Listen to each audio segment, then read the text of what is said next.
হ্যাঁ, তুমি কই? পুরান জাহাজ খাটুন বাদাই। আচ্ছা তুই না আগে কম্পিউটারে কাম করতা, ফিল্ডে আসছো কিয়া? কারণ বিকি আটকা।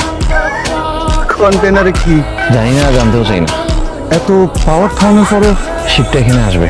বড় কন্টেনার করি এই পথত মাল আনন্দ যেত না, ব্যাগগুলি দড়ি চালাইব, লোকাল কেউ সহযোগিতা লাগিব, একজনেই পারে সহযোগিতা করি। কে? মূল অভিশাপ ইতে স্বপনের সামলাইতো। আমি ছোকরা বলবো না, স্বপনকে আমি চিনি না। 10 লাখ টাকা দিব, আমার একটা কাজ করে দেন। ক্যাশ ক্যাশ দিন।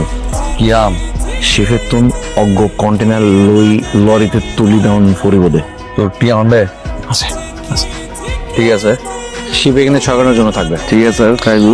আমি শিপে যাব, কন্টেনার নিব, লরি রেডি থাকবে, লরিতে কন্টেনার তুলবো, চলে যাব। ঠিক আছে, ওই তো যেটা আপনার সাথে কথা ছিল 50% এখন, 50% যাওয়ার পরে। জাহাজ ও কন্টেনারের মধ্যে কি আছে বই দে? গাড়ি আছে, ট্যাক্স ফাঁকি দিয়ে যাচ্ছে। ও আচ্ছা, গাড়ি নে। ও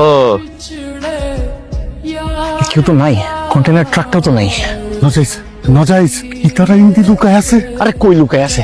থাকলেও তো কথা বলা যায়। দেখি কি চায়, 1-2 লাখ টাকা বেশি চাইতে পারে। আর বলো বিশাপ, নসিব ফোন বন্ধ। ব্যাপার কি? এই ক্যাপ্টেন, এই কোন দিছো? ভাই সরকার পড়ে গেছে, ভাই সরকার পড়ে গেছে। কতর বাকি লাগারি। সরকার পড়ে গেছে মানে কোন সরকার?